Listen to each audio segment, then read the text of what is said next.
നിങ്ങൾ ഈ പത്മജ വേണുഗോപാലിനെയും അനിൽ ആന്റണിയും ഒക്കെ കൊണ്ടുപോയിട്ട് എന്ത് ചെയ്യാനാണ്? ഒരു പഞ്ചായത്തിൽ പോലും ജയിക്കാൻ സാധ്യതയില്ലാത്ത സ്ഥാനാർത്ഥികൾ. പാർട്ടിക്ക് പ്രാധാന്യം. ഞങ്ങൾ വരുന്ന ഓരോ ആളുകളെ സ്വീകരിക്കും, നാളുകൾ വരാൻ വേണ്ടി കാത്തിരിക്കും. ഈ ടോം വടക്കനും പത്മജ വേണുഗോപാലിനെയും അനിൽ ആന്റണിയും വരുന്നത് കൊണ്ട് നിങ്ങൾക്ക് എന്ത് നേട്ടമാണ് ഉണ്ടാവാൻ പോകുന്നത്? ഇത്തരം ചോദ്യങ്ങൾക്ക് പ്രസക്തിയില്ല. ഇവിടെ നിന്ന് എത്ര ആളുകളെ തിരിച്ചു കൊണ്ടുപോകുന്നു? നമ്മുടെ ഇപ്പോൾ കുറേ പേര് കോൺഗ്രസിന് ബി ജെ പിക്ക് പോകണമെന്ന് പറഞ്ഞല്ലോ. ഇപ്പോൾ ബി ജെ പിയുടെ വന്ന പ്രതിനിധി കുറച്ച് മാസമായിട്ടുള്ള തോന്നുന്നു ബി ജെ പിയിലേക്ക് വന്നിട്ട്.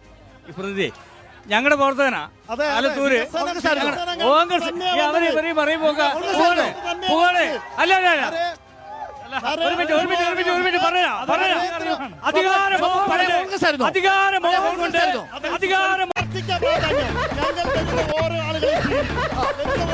നിങ്ങൾക്ക് എന്ത് നേട്ടമാണ് ഉണ്ടാവാൻ പോകുന്നത്?